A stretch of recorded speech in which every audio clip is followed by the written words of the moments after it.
Shalom, selamat pagi, salam sejahtera bagi kita semua.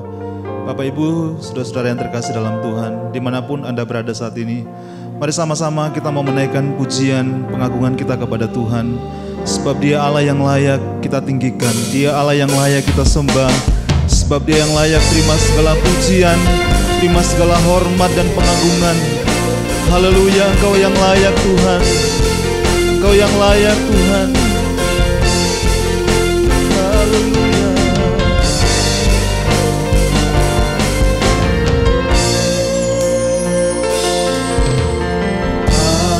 Alam semesta melukiskan kebesaran Tuhan, bumi dan surga menyanyikan kemuliaan nama-Mu. Hosana,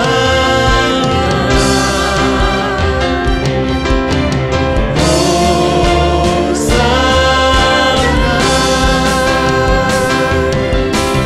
layak dipuji, disembah, Allah yang bertata dulu, sekarang dan selamanya. Raja atas segala raja, nama-Mu besar termulia.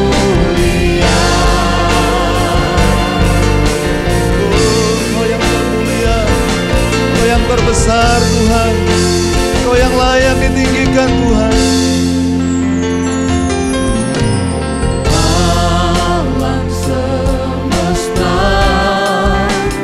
melukiskan kebesaran Tuhan, bumi dan surga, bumi dan surga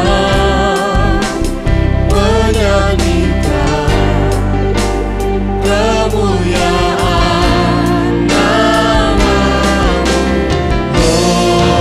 Hosana, Hosana, Hosana.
Kau dimuliakan Tuhan.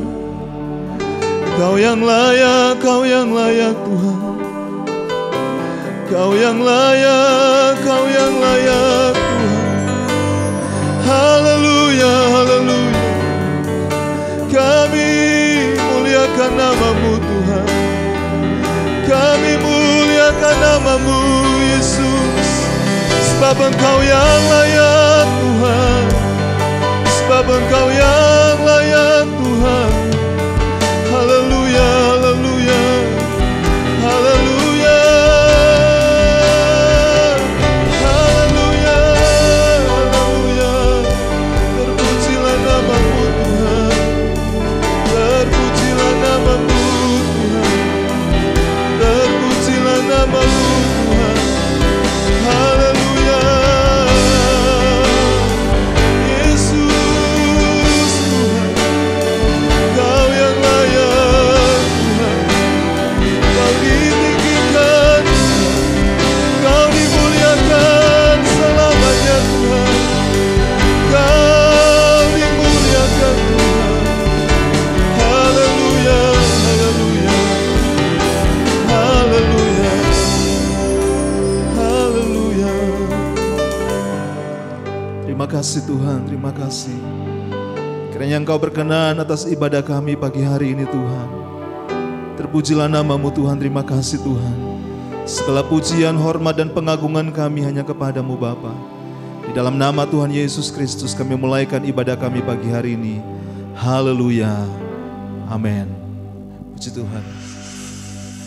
Kita percaya bahwa kita adalah orang-orang yang dipilih oleh Tuhan.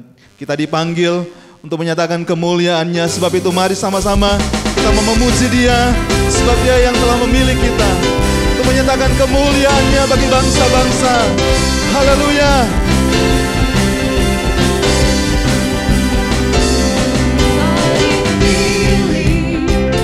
Dari segala bangsa yang kita dipilih jadi umat-Nya. Kita dipilih dan dikuduskan-Nya, bawa kemuliaan hanya bagi Dia. Kita dipilih dari segala bangsa yang kita dipilih jadi umat-Nya. Kita dipilih dan dikuduskan-Nya, bawa kemuliaan bagi Dia. Hanya bagi Dia. Terimalah kemuliaan dan hormat kami. Terimalah sembah kami. Puja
Haleluya.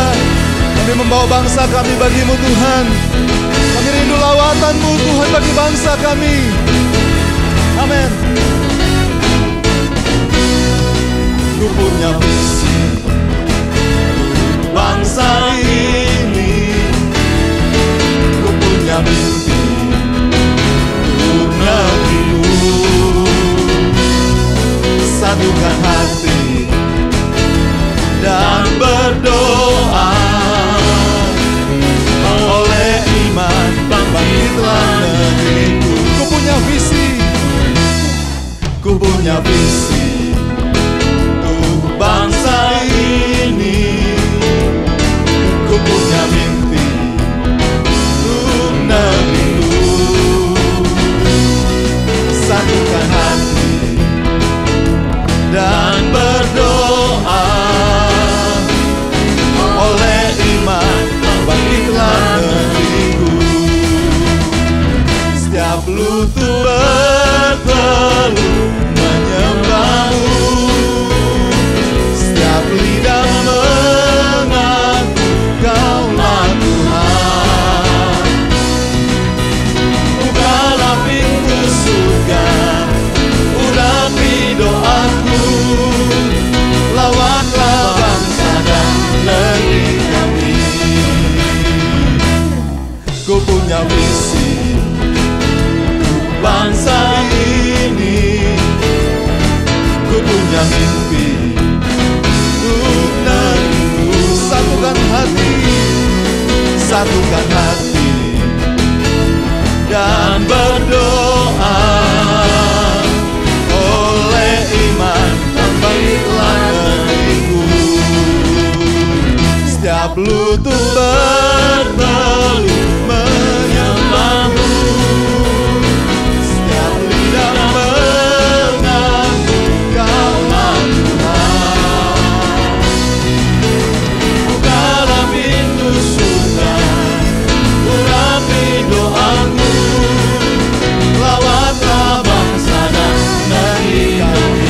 Setiap lutut bertelut, setiap lutut bertelut menyembah-Mu, setiap lidah mengaku Kaulah Tuhan. Bukalah pintu surga, urapi doaku, lawatlah bangsa dan negeri kami.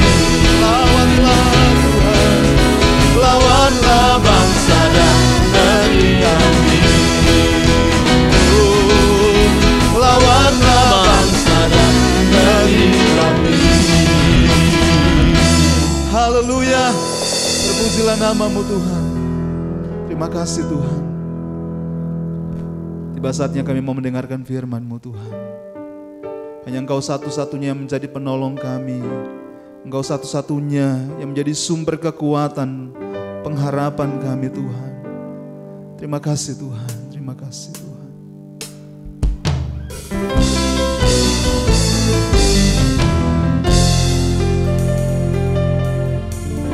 Engkau Tuhan yang setia, waktu-Mu selalu yang terbaik. Engkau Tuhan sandaranku, dan ku hanya kan berharap padamu. Satu-satunya yang andalkan, satu-satunya yang percaya. Engkau sumber kekuatan, sumber pengharapan, sumber kedamaian.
Terima kasih Tuhan. Hanya Engkau satu-satunya yang menjadi kekuatan kami Tuhan. Hanya Engkau satu-satunya yang menjadi harapan kami Tuhan. Dan firman-Mu lah yang menjadi jawaban dalam hidup kami Bapa. Terima kasih, berkati hamba-Mu yang menyampaikan firman-Mu. Urapi hamba-Mu dengan kekuatan kuasa-Mu Bapa. Kiranya firman-Mu yang diberitakan Tuhan dapat mengubahkan setiap hidup kami Tuhan. Membaharui kami Tuhan. Sehingga kami semakin hidup berkenan di hadapan-Mu Tuhan. Terima kasih Bapa, terima kasih Tuhan. Kami siapkan hati kami untuk mendengarkan firman-Mu. Dalam nama Tuhan Yesus Kristus. Haleluya. Amin. Shalom. Saya melihat di jurnal saya terakhir bulan Februari.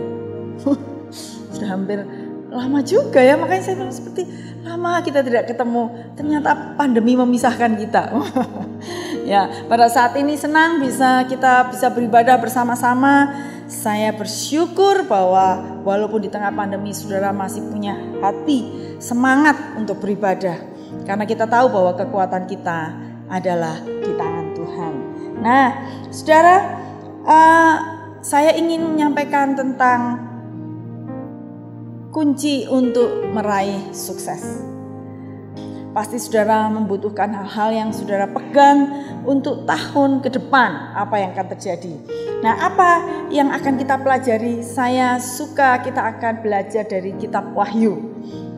Nah, sebelumnya saya membaca di salah satu artikel bahwa sebenarnya untuk meraih sukses itu tidak bergantung penuh kepada intelektual atau kemampuan IQ seseorang. Pada waktu saya masih kecil, ya masih muda, nah, sekarang masih muda juga ya, nah, masih muda sedikit gitu. Nah, itu saya ingat sekali IQ itu menjadi ukuran dari seseorang dapat meraih kesuksesan atau keberhasilan. IQ-mu berapa gitu. Seringkali kita merasa bangga dengan IQ kita yang tinggi. Tetapi ternyata dalam satu artikel mengatakan bahwa IQ hanya menyumbang 20% terhadap kesuksesan seseorang. Hanya 20%. Sedangkan yang lainnya ditunjang oleh yang disebut dengan penemuan-penemuan yang baru ya. EQ atau emotional quotient. Emotional quotient itu adalah kecerdasan emosional. Jadi bagaimana kemampuan seseorang untuk mengendalikan emosinya, mengelola emosinya. Dan kemudian ada yang lain yang disebut dengan SQ atau spiritual quotient, kecerdasan spiritual. Jadi kalau saudara perhatikan di antara ini, kalau IQ berbicara tentang kemampuan untuk berpikir secara rasional, ya, secara akademik lah gitu. Tetapi kemudian kalau EQ atau emosional itu kemampuan untuk menguasai atau mengendalikan emosinya, dan SQ berbicara untuk kemampuan seseorang untuk memaknai kehidupan. Wah, saudara, yang menarik adalah ternyata SQ atau spiritual quotient ini menempati posisi yang tertinggi. Nah, kenapa saudara? Karena orang-orang yang memiliki kecerdasan spiritual adalah orang-orang yang memiliki kemampuan secara khusus untuk memahami tujuan hidupnya. Dia memaknai setiap peristiwa yang ada, bukan dengan cara pandang yang negatif, tapi dia setiap peristiwa itu dia maknai dengan cara yang benar, dan dia memiliki kesadaran yang tinggi terhadap kekuasaan yang ada di atasnya. Yaitu Allah. Nah, ternyata ketergantungan seseorang kepada Allah penciptanya itu memberikan dia kemampuan untuk bisa mengendalikan situasi apapun. Amin. Saudara percaya itu? Itu memang benar, saudara. Dan untuk orang-orang dunia, SQ itu dipelajari. Ada terapi otak untuk meningkatkan SQ. Nah, ini menarik, saudara ya. Tetapi bersyukurlah bahwa saudara, orang-orang yang percaya kepada Tuhan, yang menyebut dirinya pengikut Kristus, ini seharusnya memiliki SQ yang tinggi. Berarti tingkat keberhasilan atau tingkat kesuksesan hidup saudara seharusnya tinggi. Nah, saudara, di dalam Alkitab ada banyak hal yang membahas tentang kecerdasan spiritual. Tapi yang sekarang saya bahas adalah dari kitab Wahyu. Mari kita akan buka bersama-sama di dalam Wahyu pasal yang ketiga, ayat 7 sampai dengan ayat yang ke-13. Wahyu pasal 3 ayat 7 sampai 13 ini adalah surat kepada jemaat di Philadelphia. Ada 2 jemaat yang tidak mendapat teguran sama sekali oleh Tuhan. Jadi ini kan surat kepada 7 jemaat yang ada di daerah Asia Kecil atau sekarang wilayah Turki itu. Ya, itu ada 7 jemaat dan 2 diantaranya tidak ditegur sama sekali tapi dipuji. Nah, kita akan belajar salah satunya, yaitu jemaat Philadelphia. Saya akan membacakannya untuk saudara. Kepada jemaat di Philadelphia, dan tuliskanlah kepada malaikat jemaat di Philadelphia, inilah firman dari yang kudus, yang benar, yang memegang kunci Daud. Apabila ia membuka, tidak ada yang dapat menutup. Apabila ia menutup, tidak ada yang dapat membuka. Aku tahu segala pekerjaanmu. Lihatlah, aku telah membuka pintu bagimu yang tidak dapat ditutup oleh seorang pun. Aku tahu bahwa kekuatanmu tidak seberapa, namun engkau menuruti firmanku dan engkau tidak menyangkal namaku. Lihatlah beberapa orang dari jemaah iblis, yaitu mereka yang menyebut dirinya orang Yahudi, tetapi yang sebenarnya tidak demikian, melainkan berdusta, akan kuserahkan kepadamu. Sesungguhnya, terjemahan aslinya sebenarnya, lihatlah, aku akan menyuruh mereka datang dan tersungkur di depan kakimu dan mengaku bahwa aku mengasihi engkau. Karena engkau menuruti firmanku untuk tekun menantikan aku, maka aku pun akan melindungi engkau dari hari pencobaan yang akan datang atas seluruh dunia untuk mencobai mereka yang diam di bumi. Aku datang segera, peganglah apa yang ada padamu, supaya tidak seorang pun mengambil mahkotamu. Barang siapa menang, ia akan kujadikan sokok guru di dalam bait suci Allahku, dan tidak akan keluar lagi dari situ. Dan padanya akan kutuliskan nama Allahku, nama kota Allahku, yaitu Yerusalem baru yang turun dari surga, dari Allahku, dan namaku yang baru. Siapa yang bertelinga, hendaklah ia mendengarkan apa yang dikatakan Roh kepada jemaat-jemaat.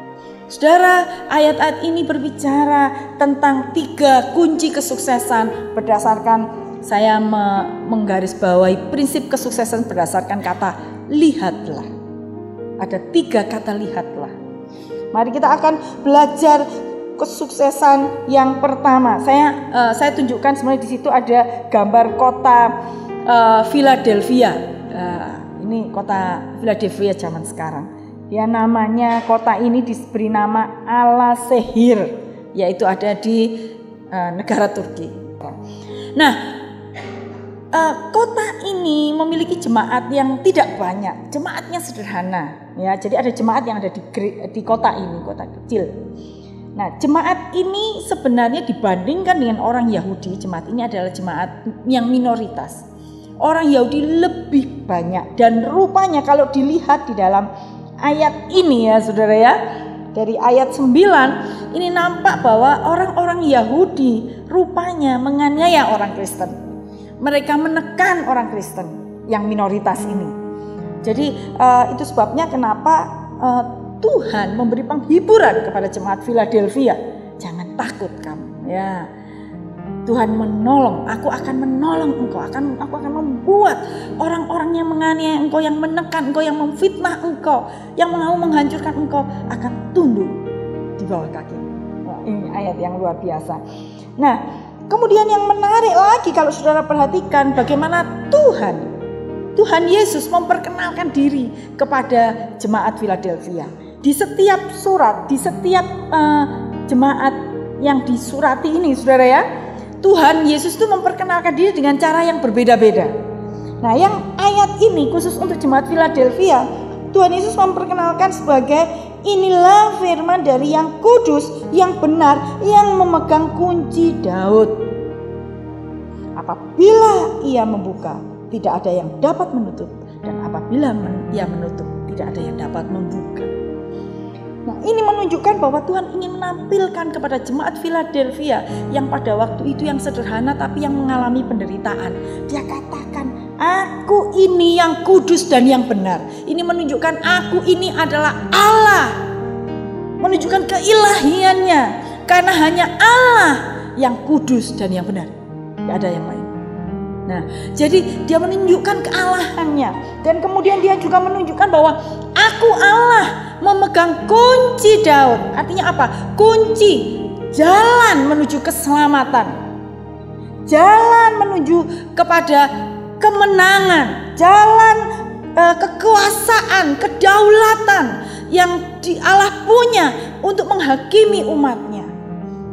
Allah memegang kunci, Tuhan Yesus memegang kunci yang bisa menentukan orang ini diberkati atau orang ini dikutuk.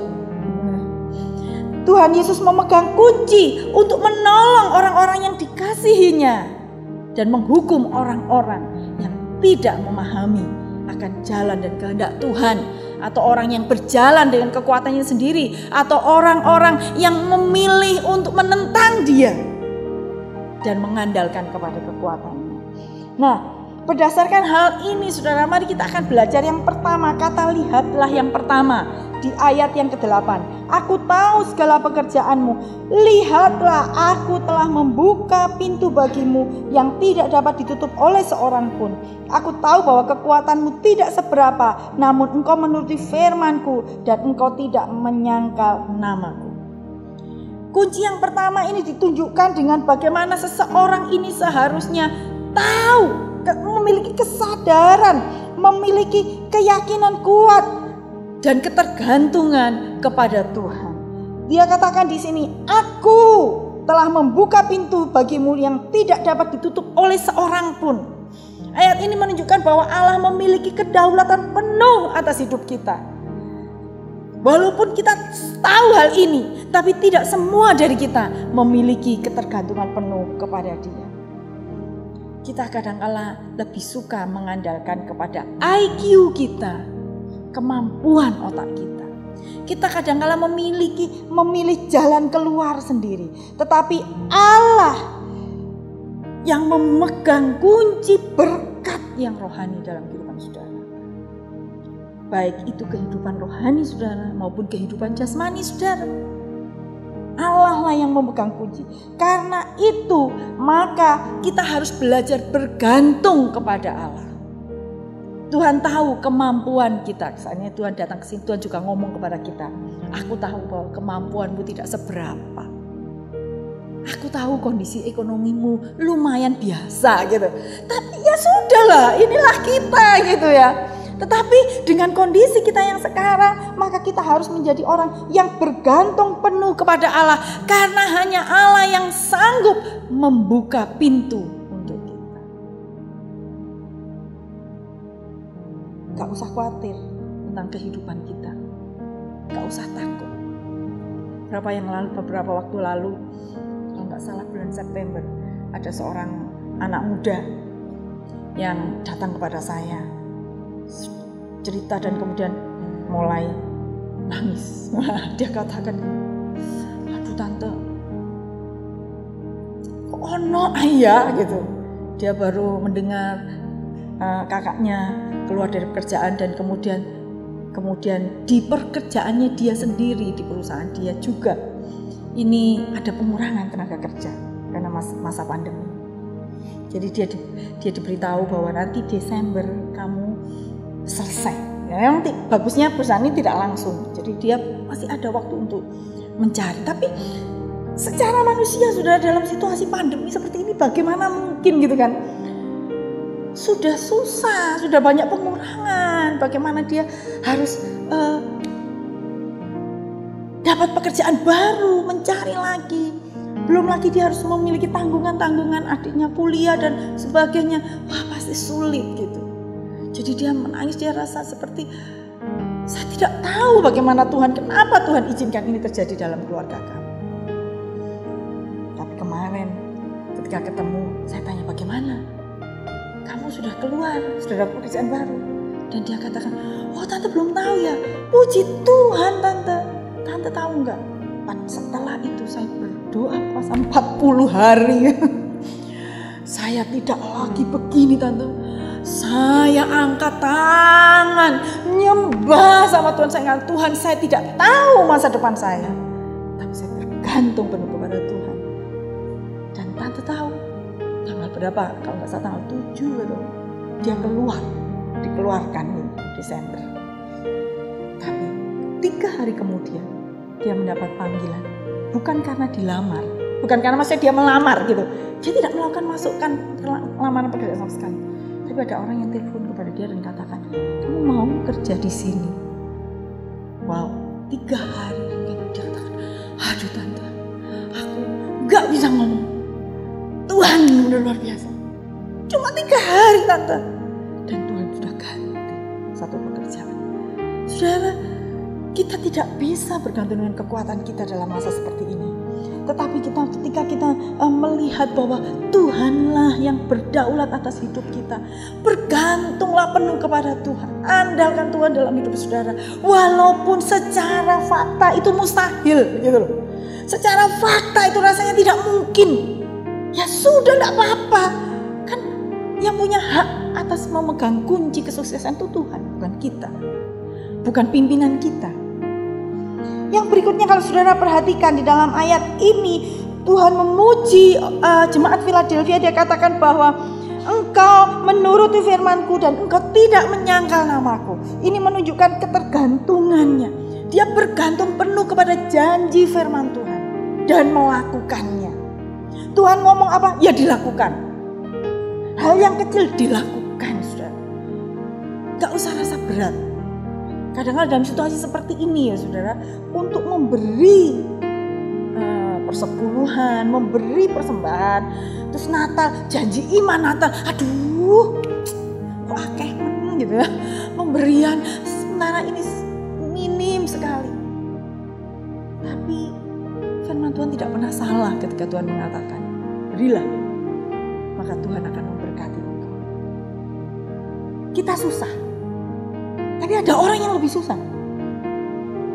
Mari kita berbagi dengan orang yang susah. Saya juga mendengar yang lalu ada seorang hamba Tuhan, dia cerita sharing kepada suami saya.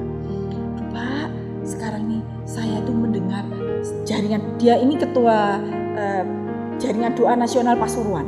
Dia menceritakan, Bu Pendeta ini, bahwa sekarang itu ada orang sakit yang dia itu pertama satu orang sakit ini doakan. Kemudian dia ngomong, wah kalau begitu saya akan mau membantu menjadi pendoa siapa tuh orang sakit lainnya. Jadi dia berdoa untuk orang sakit lainnya, mendukung doa orang sakit lainnya. Kemudian didoakan ini bersekutu bersama mendoakan orang sakit. Akhirnya saudara, terbentuklah satu persekutuan doa orang-orang yang sakit.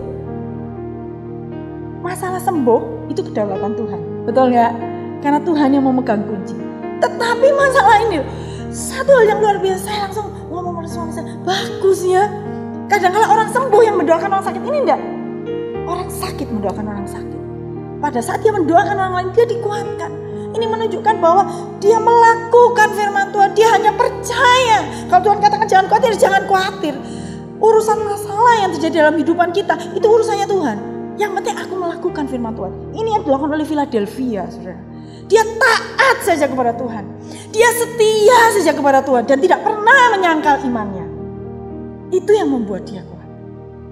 Nah, selanjutnya yang kedua, kunci yang kedua ada di ayat yang ke-9. Lihatlah beberapa orang dari jemaah iblis, yaitu mereka yang menyebut dirinya orang Yahudi, tetapi yang sebenarnya tidak demikian, melainkan berdusta, akan kuserahkan kepadamu. Nah, di yang kedua ini secara menarik saudara, bahwa Tuhan itu memakai yang justru negatif, menunjukkan yang contoh yang tidak baik gitu ya. Nah, saudara kalau tahu orang Yahudi, ya orang Yahudi pada waktu yang lalu, saya tidak tahu pada saat sekarang apakah sudah berubah atau tidak. Mereka memiliki secara emosional dan rohani, memiliki kesombongan rohani, rasa nasionalisme yang tinggi dan kesombongan yang tinggi atas agamanya. Nah, mereka punya doa. Nah, ini kalau saudara bisa berbahasa Ibrani, pakai bahasa Ibrani, tapi kita lihat dalam bahasa Sana saya tulis di bahasa Inggris juga ada. Ini ya. Blessed are you, Hashem, King of universe, for not having made me a Gentile. Diberkatilah engkau, ya Allah, Bapa alam semesta, yang tidak menciptakanku sebagai orang yang bukan Yahudi. Gentile waktu itu adalah orang-orang yang bukan Yahudi. Jadi mereka tuh rasa bangga kalau mereka bukan orang Yahudi. Karena apa? Mereka orang Yahudi karena mereka menganggap bahwa orang yang bukan Yahudi itu adalah orang-orang kafir, saudara. Orang-orang yang tidak mengenal Tuhan alam semesta. Semua, termasuk orang Kristen, salah jalan lah pada waktu itu. Makanya mereka memusuhi. Dan yang kedua, blessed are you, Hashem, King of universe, for not having made me a slave. Bersyukur saya bukan budak, saya orang merdeka. Makanya pada waktu mereka diperbudak oleh orang lain atau dijajah, wow, rasa nasionalisme mereka berjuang. Yang ketiga, blessed are you, Hashem, King of the universe, for not having made me a woman. Mereka tidak suka jadi wanita. Tapi bersyukurlah saya seorang wanita berkhotbah di depan saudara ya. Tidak suka mereka jadi wanita. Kenapa wanita? Pada waktu dianggap rendah, orang budak dianggap rendah, orang bukan Yahudi dianggap rendah. Mereka memiliki kesombongan rohani. Ada orang-orang sekarang, orang-orang Kristen juga yang merasa dirinya cukup rohani. Aku ini melayani Tuhan, mulai dari aku sekolah minggu sampai aku tua, aku melayani Tuhan. Gak mungkin lah Tuhan gak memberkati aku. Masalahnya berkat itu bukan bergantung dari apa yang kita lakukan sebenarnya. Berkat itu bergantung kepada kasih karunia.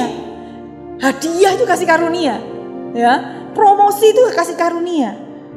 Kalau kita melakukan untuk Tuhan bukan karena untuk mendapatkan berkat. Tapi ada banyak orang merasa dirinya sombong gitu. Aku sudah baca Alkitab setiap hari. Aku sudah berdoa. Aku suka berpuasa. Dan hati-hatilah seperti yang dikatakan. Lihatlah beberapa orang dari jemaah iblis yang menyebut diri mereka orang Yahudi. Tapi yang sebenarnya tidak demikian. Kenapa? Karena orang Yahudi dipanggil untuk menjadi saksi. Tapi hidup mereka tidak menunjukkan sebagai saksi Kristus. Nah ini menjadi alasan buat orang-orang Kristen, orang-orang Philadelphia juga. Jangan contoh tuh orang-orang yang mengandalkan kepada kesombongan rohaninya. Orang-orang yang bisanya cuma ngomong menjadi saya Kristen, tapi hidupnya tidak Kristen. Ya, saya ada gambar di situ. Saya lihat waktu lihat gambar lucu di kaca. Wah. Di kaca itu ada nampak gagah perkasa, tapi sebenarnya dia kurus kerempeng gitu. Bukan begitu gitu loh, maksudnya. Saudara, siapa saudara? Jadilah diri saudara. Tapi ketika mengatakan siapa saya, maka saudara harus tahu bahwa saudara itu pengikut Kristus. Ada orang-orang yang katanya pengikut Kristus tapi tidak menunjukkan kasihnya. Bangga tapi aku ini loh pemimpin pujian, aku ini loh mau banyak mendukung pelayanan di gereja. Tapi di dalam kesehariannya omongannya kasar, tidak bisa menunjukkan kasih. Itu adalah orang-orang yang sombong rohani, yang munafik seperti jemaah Yahudi pada waktu itu. Kita harus belajar untuk menghindari semuanya itu. Ada beberapa orang yang mengatakan bahwa kadangkala orang Kristen justru menunjukkan cara hidup yang seperti bukan Kristen. Jadi orang Kristen malah hidupnya tidak menunjukkan seperti orang Kristen, malah seperti orang bukan Kristen. Malah orang bukan Kristen menunjukkan kasih, kepedulian, hidup yang seperti orang Kristen. Berbahaya saudara kalau itu terbalik. Karena itulah mari kita menjadi ingatkan baik-baik bahwa kita di tahun yang akan datang kita harus menunjukkan jati diri kita sebagai orang Kristen.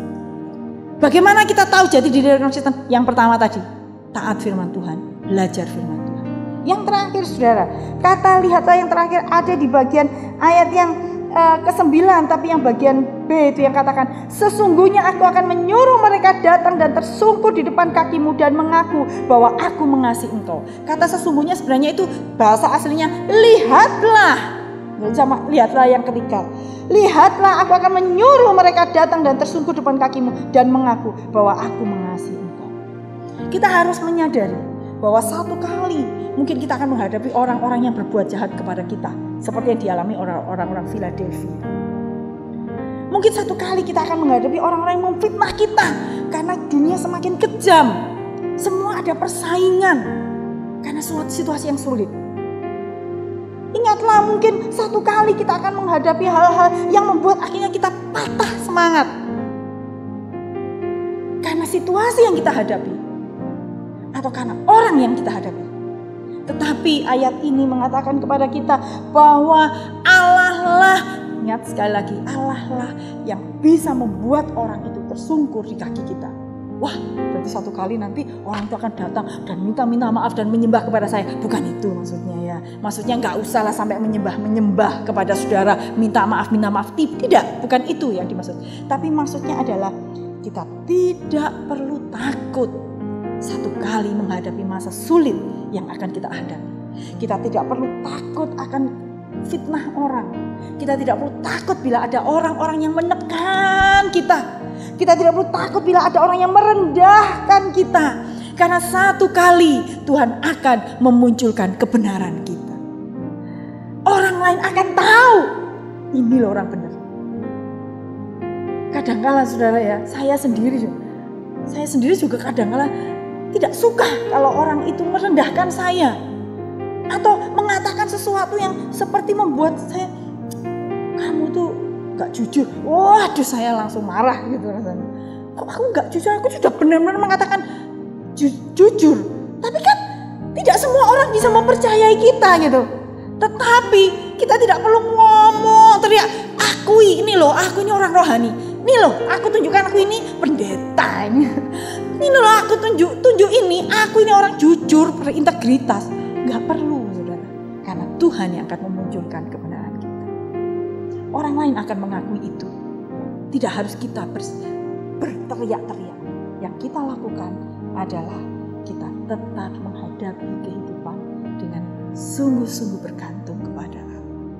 Jangan pahit. Ada Nick Vujicic gitu ya, yang tidak punya tangan dan tidak punya kaki. Dia punya kata-kata bagus sekali. Jadi saya kutip di sini. I never met a bitter person who was thankful, or a thankful person who bitter. Saya tidak pernah menjumpai orang yang pahit, bitter, yang bersyukur, atau orang yang bersyukur yang pahit. Nah, ada dua pilihan kan? Kalau saudara orang yang pahit, jengkel dengan situasi, jengkel dengan seseorang, pahit gitu ya, pahit hati, saudara tidak akan pernah bisa bersyukur. Tapi orang yang bersyukur, dia tidak akan pahit. Ya, bersyukurlah dengan apa yang ada di hadapan saudara. Sekalipun orang menganiaya saudara, sekalipun di masa depan orang akan memfitnah saudara, salah mengerti dengan tindakan saudara, tapi tetap bersyukurlah, karena yang memegang kunci hidup saudara adalah Tuhan Allah, Tuhan Yesus yang telah menang dari kematian. Mari kita akan tunduk kepala, kita akan berdoa bersama-sama. Kita rindu pada saat ini Allah menolong kita. Kita tidak pernah ditinggalkan oleh Tuhan. Tahun depan kita tidak tahu apa yang terjadi. Tetapi yang memegang kunci kesuksesan bukanlah manusia, bukanlah pemimpin kita, bukan juga gembala dan pendeta-pendeta, bukan pula diri kita sendiri, atau suami atau istri kita atau anak kita. Tetapi yang memegang kunci kesuksesan adalah Tuhan Yesus yang mengasihi kita. Dan apabila ada di antara saudara yang saat ini juga mengalami pahit, kekecewaan, atau putus asa, mari kita katakan kepada Tuhan, aku bergantung penuh kepada Tuhan. Aku sungguh-sungguh ingin mengikut Engkau dan melayani Engkau. Sekalipun ketika aku melayani-Mu, justru kesulitan yang aku hadapi.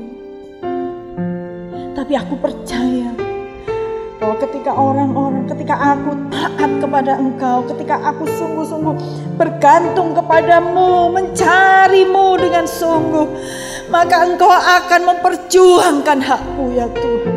Aku tidak perlu membela hakku. Aku tidak perlu marah dengan orang-orang yang berbuat jahat kepadaku. Karena Tuhan yang akan memunculkan kebenaran. Tak akan pernah ku sesali mahkota kehidupan. Mari kita nyanyikan pujian ini. Amin.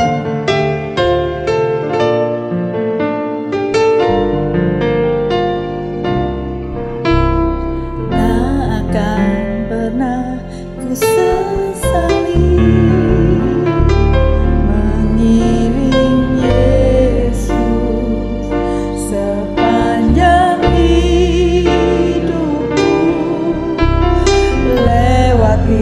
lembah air mata, ku saksikan kemuliaan-Mu dinyatakan.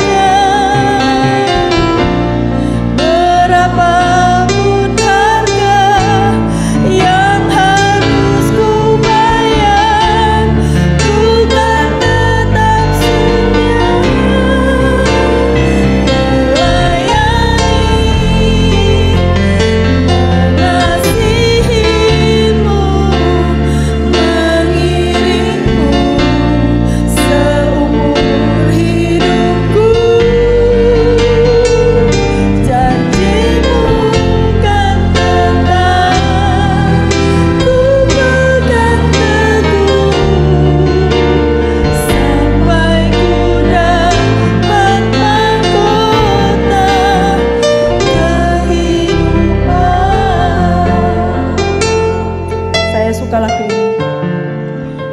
ditujukan kepada orang-orang yang sungguh-sungguh mengiring Tuhan, yang sungguh-sungguh melayani dan mengasihi Tuhan, yang tidak pernah menyesal mengikut Tuhan dan melayani Tuhan, sekalipun melewati lembah air mata, sekalipun saudara menghadapi perlakuan yang tidak baik dari orang lain,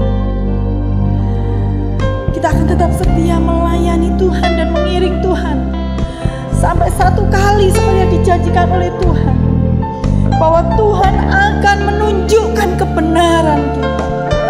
Tuhan akan membawa mahkota kehidupan untuk kita. Mari kita nyanyi pujian ini lagi.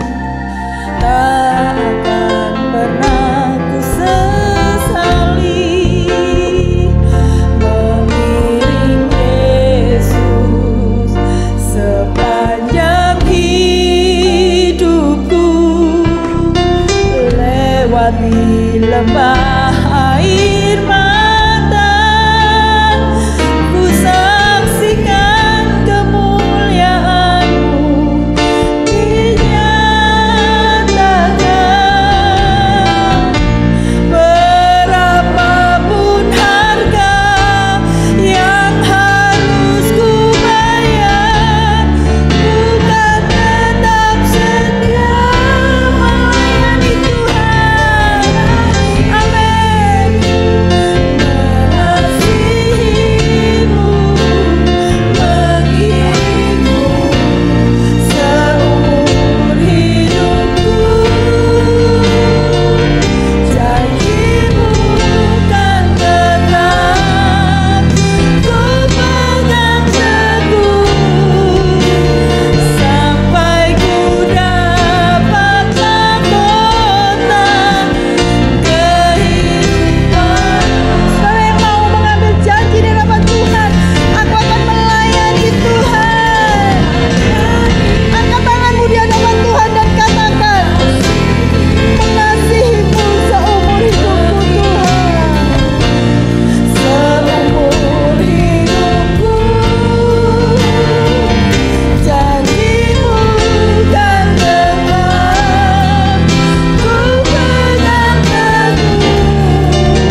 masa sulit di tahun ini. Saudara, jangan mempercayai kepada situasi saudara, tetapi percayalah kepada Allah saudara, yang memegang kunci kepada saudara, yang dapat membuka pintu-pintu berkat.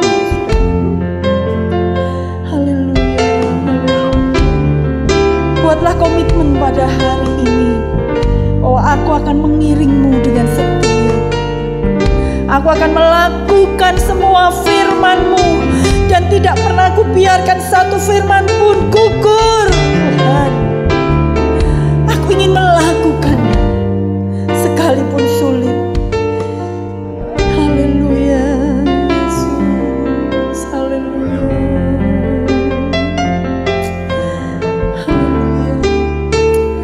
Bapa di surga, kami mau menyerahkan seluruh hidup kami di masa depan di dalam tangan Tuhan.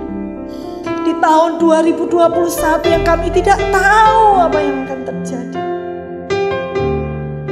tapi kami percaya bahwa Tuhan memegang kunci untuk hidup kami. Kiranya Tuhan, Engkau membuka pintu-pintu berkat untuk kami. Bukalah pintu pertolongan untuk kami ya Tuhan. Engkau tahu bahwa kemampuan kami dan kekuatan kami tidak seberapa. Engkau tahu hati kami sedih dan pahit karena mengalami banyak cercaan, banyak penderitaan, banyak tekanan dan fitnahan. Tetapi pada saat ini kami mau melepaskan semua kepahitan dalam hidup kami. Kami ingin bersukacita memandang kepadamu Tuhan. Kami ingin bersyukur bahwa Engkau ada bersama kami. Melewati musim-musim yang susah, yang senang, melewati lembah air mata, Engkau tetap bersama kami. Kiranya hati kami memandang Engkau dengan penuh sukacita dan ucapan syukur. Memandang situasi kami dengan penuh ucapan syukur ya Tuhan. Karena kami percaya Engkau akan memunculkan kebenaran kami. Terpujilah nama-Mu Tuhan, dan kiranya Tuhan memberkati firman-Mu. Tanamkan firman dalam hati kami dan menolong kami untuk akan membuahkan firman-Mu ini berlipat kali ganda. Di dalam nama Tuhan Yesus kami berdoa dan mengucap syukur. Satunya Tuhan yang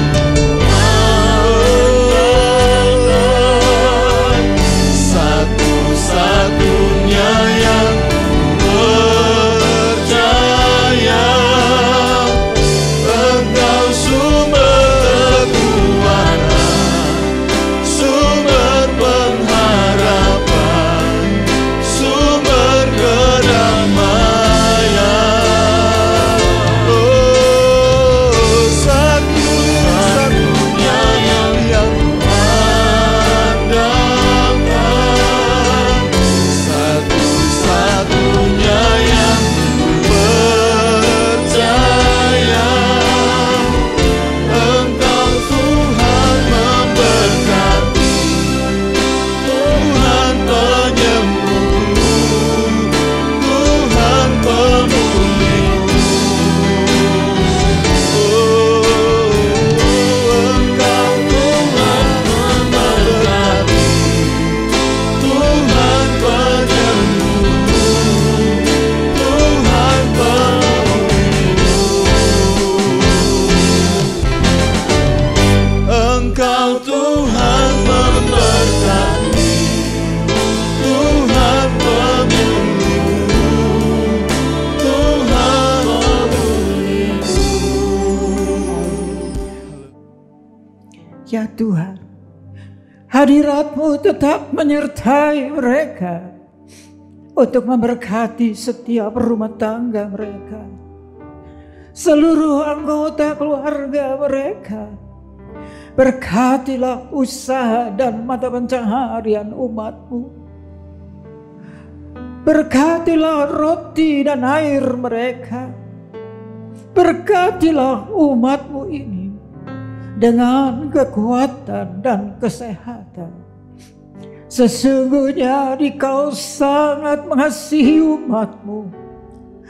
Seluruh umat-Mu ini ada di dalam telapak tangan-Mu, dan tak seorang pun dapat merampas mereka, domba-domba-Mu ini, dari dalam tangan-Mu. Hamba-Mu berdoa, bawalah seluruh sidang jemaat-Mu ini semakin hari semakin dekat kepadamu, semakin mengasihi Engkau ya Tuhan, sehingga mereka boleh tiba di puncak bukit kesucian-Mu dan memandang wajah-Mu yang indah. Kini sidang jemaat yang dikasihi Tuhan, Allah yang kekal adalah naungan-Mu, dan lengannya yang abadi menopang Engkau. Tuhan memberkati Engkau dan melindungi Engkau. Tuhan menyinari Engkau dengan wajah-Nya, serta memberikan Engkau kasih karunia. Tuhan menghadapkan wajah-Nya kepadamu dan memberikan Engkau damai sejahtera di dalam berkat nama Tuhan Yesus Kristus. Amin.